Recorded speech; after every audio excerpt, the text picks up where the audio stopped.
Hello बच्चों, आपका स्वागत है साइंस जीवी चैनल पे।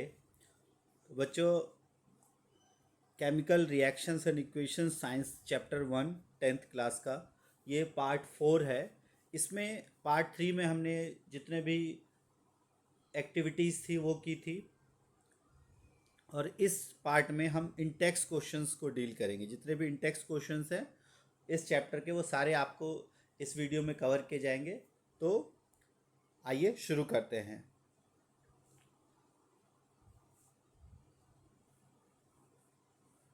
फर्स्ट क्वेश्चन जो पेज नंबर 6 में है एनसीईआरटी पे, इंटेक्स क्वेश्चन। फर्स्ट क्वेश्चन है, why should a magnesium ribbon be cleaned before burning in air. कि एक मैग्नीशियम रिबन को क्लीन क्यों किया जाता है बर्निंग से पहले। तो आपको पता है क्योंकि मैग्नीशियम जो है काफ़ी रिएक्टिव एलिमेंट है। तो रिएक्टिव एलिमेंट होने के कारण जो एयर है, एयर में तो बहुत सारे रिएक्टिव गैसेस हैं, जिसमें सबसे जल्दी रिएक्ट करने वाली है ऑक्सीजन। तो ऑक्सीजन के साथ वो आसानी से रिएक्ट करके और अपने ऊपर एक लेयर बना लेती है, किसकी, मैग्नीशियम ऑक्साइड की। और इस वजह से वो बर्निंग होने में काफ़ी टाइम लगता है। प्रॉपर बर्निंग हो इस वजह से हम उसको पहले साफ़ करते हैं, और साफ़ करने के बाद जो लेयर है वो बर्निंग में हिंडर करती है, और इस वजह से उसे क्लीन किया जाता है, और क्लीन करने के बाद उसे बर्न करते हैं। और इसका जो रिएक्शन बनता है जब हम इसको बर्न करते हैं, तो ये आपने पढ़ा था, Mg+O2 गिव्स 2MgO। और ये मैग्नीशियम ऑक्साइड किस कलर का होता है, ये वाइट कलर का पाउडर होता है। ये बहुत ही आपको पता होना चाहिए।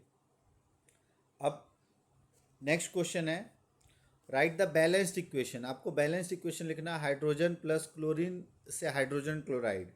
तो हाइड्रोजन होता है H2, chlorine H2Cl2 and HCl। और HCl के आगे जब देखोगे यहाँ दो हाइड्रोजन और यहाँ दो क्लोरीन, बैलेंस करने के लिए यहाँ पे आपका 2 आ जाएगा। थर्ड है बेरियम क्लोराइड एल्यूमिनियम सल्फेट। तो barium chloride BaCl2, aluminium sulphate Al2SO4 thrice. इससे बनता है बेरियम सल्फेट और एल्यूमिनियम क्लोराइड। तो BaSO4 प्लस AlCl3। अच्छा, ये अगर ध्यान से देखो तो ये किस तरह का रिएक्शन है, ये एक डबल डिस्प्लेसमेंट रिएक्शन भी है। ठीक है, ये डबल डिस्प्लेसमेंट रिएक्शन का भी एग्जाम्पल है। तो अगर आपको डबल डिस्प्लेसमेंट के रिएक्शंस, एक तो सबको पता होता है, sodium sulphate plus barium chloride से सोडियम क्लोराइड और बेरियम सल्फेट वाइट प्रेसिपिटेट जो बनता है, वो सबको पता होता है। बहुत बार आपसे एग्जामिनर एक से ज़्यादा डबल डिस्प्लेसमेंट पूछ लेता है, तो उसमें आपको ध्यान रखना है। एक ये भी है, इसको जब बैलेंस करेंगे तो आप देखो, सबसे पहले BA को बैलेंस करेंगे तो BA यहाँ BaCl2, यहाँ पर AlCl3 एंड BaSO4। तो BA तो 1 है, तो और Al यहाँ पे 1 है, यहाँ पे 2 है, तो यहाँ 2 हमने लगाया तो 2AlCl3। तो अब Cl6 हो गया, तो 3 2 जा 6 करेंगे तो ये 3 2 जा 6 हो गया। ठीक है, और यहाँ पे इसके आगे भी 3 लगाएंगे, ये जो आपका BaSO4 है यहाँ भी होगा, तो ये 3BaSO4 प्लस 2AlCl3, ये हमारा बैलेंस इक्वेशन होगा। ठीक है, यहाँ पे 3 आएगा।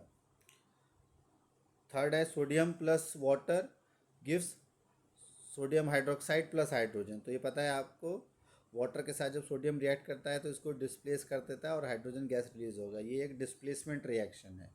ठीक है, ये किस तरह का रिएक्शन है, डिस्प्लेसमेंट रिएक्शन। तो इसमें देखो Na2 है, हाइड्रोजन 2 2 जा 4, यहाँ पे 2 और यहाँ 2 4, ऑक्सीजन 2, यहाँ भी 2। ठीक है, तो ये हमारा बैलेंस्ड इक्वेशन है। थर्ड क्वेश्चन है आपका, आपको बैलेंस्ड इक्वेशन लिखना है with symbols. State symbols means वो गैस है, लिक्विड है, सॉलिड है, उस सिंबल्स के साथ लिखना है। तो barium chloride and sodium sulphate बहुत ही इंपॉर्टेंट रिएक्शन इस चैप्टर से, और ये हमेशा आता है एग्जाम में। तो BaCl2 प्लस Na2SO4। अच्छा, यहाँ पे अगर आप देख रहे होगे ये सारे सबस्क्रिप्ट में है, बट क्योंकि इसमें टाइपिंग में आ नहीं रहा है तो इस वजह से साइड में लिखा हुआ है, ध्यान रखना, ये साइड में नहीं है, ये इसको BaSO4 इस तरह से ये नीचे में है। ठीक है, तो आपका बनता है इससे जो BaCl2 और Na2SO4, सोडियम सल्फेट और बेरियम क्लोराइड से बनता है BaSO4 है NaCl। और ये किस कलर का प्रेसिपिटेट होता है, वाइट कलर का प्रेसिपिटेट। ठीक है, ये प्रेसिपिटेशन रिएक्शन, ये भी किसका एग्जाम्पल है, डबल डिस्प्लेसमेंट और प्रेसिपिटेशन रिएक्शन, दोनों का एग्जाम्पल है। नेक्स्ट है sodium hydroxide solution in water react with hydrochloric acid. तो NaOH plus HCl gives NaCl plus H2O। तो ये एक तरह का न्यूट्रलाइजेशन रिएक्शन भी है, और ये आपने 7th 8th में पढ़ा होगा। और एक चीज़ ध्यान रखो, ये भी क्या है, एक double displacement reaction, exchange of ions है ना, Na की जगह H आ गया है, H की जगह Na चला गया है, तो ये भी डबल डिस्प्लेसमेंट का एक एग्जाम्पल है। तो डबल डिस्प्लेसमेंट के दो एग्जांपल्स आप एक्स्ट्रा, इसके अलावा ये दोनों क्या है, डबल डिस्प्लेसमेंट रिएक्शन, और ये पूरी तरह से बैलेंस है। नेक्स्ट है आपका इन टेक्स्ट क्वेश्चन। ये तो पेज नंबर 6 पे जो आपके 3 क्वेश्चन है। अब है पेज नंबर 10 पे हमारे इन टेक्स्ट क्वेश्चन, और ये इसमें फर्स्ट क्वेश्चन है solution of substance x is used for washing white washing. तो वाइट वॉशिंग के लिए एक सब्सटेंस एक्स यूज़ किया जाता है, उसका नाम लिखना है, उसका फॉर्मूला और रिएक्शन लिखना है अगर वाटर के साथ रिएक्ट करें। तो आपको पता है जो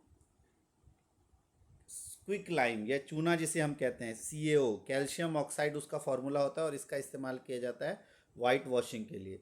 और जब इसको वाटर के साथ रिएक्ट करते हैं तो कैल्शियम हाइड्रोक्साइड और प्लस वाटर, तो ये बनाता है CaOH2 और इसको कहा जाता है स्लेक्ड लाइम। ये भी बहुत बार आपसे पूछते हैं कि CaOH2 को क्या कहा जाता है। और आपको पता है जब इसमें कार्बन डाइऑक्साइड के साथ रिएक्ट कराते हैं तो बन जाता है CaCO3 कैल्शियम कार्बोनेट, जो कि शाइनी कलर का होता है। इसलिए वाइट वॉश के बाद अगर क्वेश्चन आता है वाइट वॉश के बाद हमारी दीवार कुछ देर बाद क्यों शाइन करने लगती है, तो वो क्योंकि एयर में कार्बन डाइऑक्साइड है, उसके साथ रिएक्ट करके कैल्शियम कार्बोनेट बना लेती है।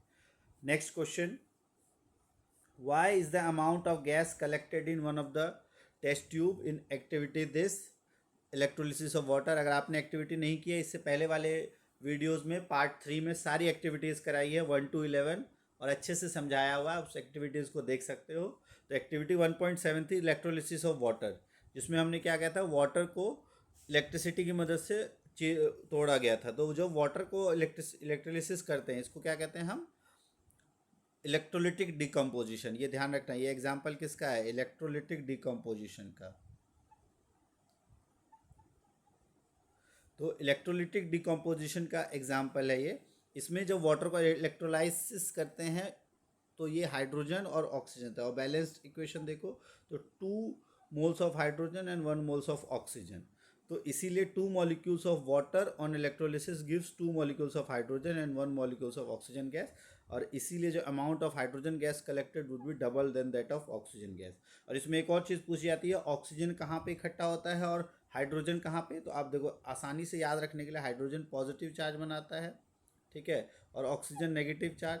तो नेगेटिव होता है एनायन, ठीक है, और हाइड्रोजन पॉजिटिव, तो पॉजिटिव होता है कैटायन। तो इससे आप ध्यान रख सकते हो, हाइड्रोजन जो डिपॉजिट होता है वो होता है कैथोड पे, और ऑक्सीजन जो डिपॉजिट होता है वो होता है एनोड पे। ये गैसेस जो डिपॉजिट हो रही है, और ऑक्सीजन बर्निंग में हेल्प करता है, और हाइड्रोजन के टेस्ट के लिए पॉप साउंड वाला एक्सपेरिमेंट किया जाता है। नेक्स्ट है आपका इन टेक्स्ट क्वेश्चन पेज नंबर 13 पे, why does the colour of copper sulphate solution change when iron nail dipped in it. ये 2015 का आया हुआ क्वेश्चन है और हर बार ये एग्जाम में किसी न किसी फॉर्म में आता ही है। तो जब भी आयरन नेल को डिप करते हैं तो क्योंकि जो आयरन की रिएक्टिविटी है वो कॉपर से ज़्यादा होती है, रिएक्टिविटी सीरीज आगे हम पढ़ेंगे, तो आयरन की रिएक्टिविटी कॉपर से ज़्यादा होती है तो उसको डिस्प्लेस कर देता है। तो ये एक डिस्प्लेसमेंट रिएक्शन यहाँ पर हैपन होता है, जिसमें कॉपर सल्फेट सॉल्यूशन जो कि ब्लू कलर का होता है वो फेड हो जाता है लाइट ग्रीन कलर का। तो फेरस सल्फेट लाइट ग्रीन, और जब आयरन रिएक्ट करता है इसके साथ कॉपर सल्फेट के साथ तो कॉपर को डिस्प्लेस करता है। तो ये रिएक्शन है सिंगल डिस्प्लेसमेंट रिएक्शन का एग्जाम्पल, ये भी आपको पता होना चाहिए। अगला क्वेश्चन देखो, इसमें है given example of double displacement reaction. तो अभी इसी वीडियो में टोटल 3 रिएक्शंस आपने देख लिए डबल डिस्प्लेसमेंट के। एक तो NH2SO4 BaCl2 BaSO4 plus 2NaCl। इसमें कहा गया 1.10 एक्टिविटी को छोड़ के, तो 1.10 एक्टिविटी में यही किया गया था प्रेसिपिटेशन रिएक्शन, जिस इसमें समझाया गया था, जिसमें सोडियम सल्फेट और बेरियम क्लोराइड को जब हम रिएक्ट करते हैं तो बेरियम सल्फेट वाइट कलर का प्रेसिपिटेट बनता है और सोडियम क्लोराइड हमारा बनता है। तो इसके एग्जाम्पल्स जो डबल डिस्प्लेसमेंट का एग्जाम्पल है वो है आपका PbNO3 lead nitrate plus Ki potassium iodide. इससे PbI2 बनता है लेड आयोडाइड और पोटेशियम नाइट्रेट, और ये जो है ये येलो कलर का प्रेसिपिटेट होता है। ये हमने एक्टिविटी में की है, एक्टिविटी वाले वीडियो में देखोगे तो ये बहुत इंपॉर्टेंट है। प्रेसिपिटेशन रिएक्शन का भी एक एग्जाम्पल है। अगर आपसे सिर्फ डबल डिस्प्लेसमेंट को ना पूछ के आपसे प्रेसिपिटेशन रिएक्शन का एक अनदर एग्जाम्पल पूछे जिसमें एक येलो प्रेसिपिटेट बनता है, तो वो ये वाला रिएक्शन है। Lead nitrate plus potassium iodide gives lead iodide plus potassium nitrate. Next है NaOH, ये न्यूट्रलाइजेशन रिएक्शन जिसमें एक्सचेंज ऑफ आयंस होता है, ये भी डबल डिस्प्लेसमेंट का है, और ये तो हमने पढ़ाई है। BaCl2 प्लस गिव्स Al2SO4, यहाँ पर 3 आ जाएगा, 3BaSO4 +2 AlCl3। ठीक है, तो ये आपका तीनों एग्जाम्पल हैं डबल डिस्प्लेसमेंट के। अगला क्वेश्चन है identify the substance that are oxidised and the substance which are reduced in the following reaction. तो ऑक्सीडाइज और रिड्यूस हो रहे हैं फॉलोइंग रिएक्शन में। तो अब ये रिएक्शन है Na+, आपको पता है, जिसके साथ ऑक्सीजन ऐड होता है। तो अब सोडियम के साथ ऑक्सीजन का एडिशन हुआ है, तो सोडियम का क्या हुआ है, ऑक्सीडेशन। लेकिन ऑक्सीडेशन के साथ और ऑक्सीजन जो है, इसका ऑक्सीडेशन नंबर पहले 0 था और अब नेगेटिव हो गया, क्योंकि मेटल के साथ रिएक्ट करेगा तो इलेक्ट्रॉन लूज करेगा, तो इलेक्ट्रॉन उसको गेन करना पड़ेगा। और इलेक्ट्रॉन जो कोई भी एलिमेंट गेन करता है तो उसका क्या होता है, रिडक्शन। तो ऑक्सीजन का हुआ है यहाँ रिडक्शन और नाइट्रोजन का हुआ है यहाँ ऑक्सीडेशन। नेक्स्ट है कॉपर ऑक्साइड +H2। तो यहाँ से कॉपर से ऑक्सीजन निकल गया है तो इसका हो गया है रिडक्शन, और हाइड्रोजन में ऑक्सीजन ऐड हो गया तो हाइड्रोजन का हो गया है, hydrogen oxidised and copper is reduced. तो ये आपके सारे इंटेक्स क्वेश्चन से चैप्टर फर्स्ट के, आप उसको अच्छे से कर लो। कोई भी डाउट आता है आप कमेंट बॉक्स में लिख सकते हो। और अगर आपको ये वीडियो अच्छी लगे तो लाइक करो, सब्सक्राइब करो चैनल को, अपने दोस्तों तक शेयर करो। और अब इससे रिलेटेड और जो नेक्स्ट वीडियोस आने वाली है उसमें हम एक्सरसाइज के क्वेश्चंस को एक्सप्लेन करके लिखेंगे। तो प्रैक्टिस करते रहो। Thank you for watching. Please like, subscribe, share. Science जीवी, बी अ साइंस जीवी।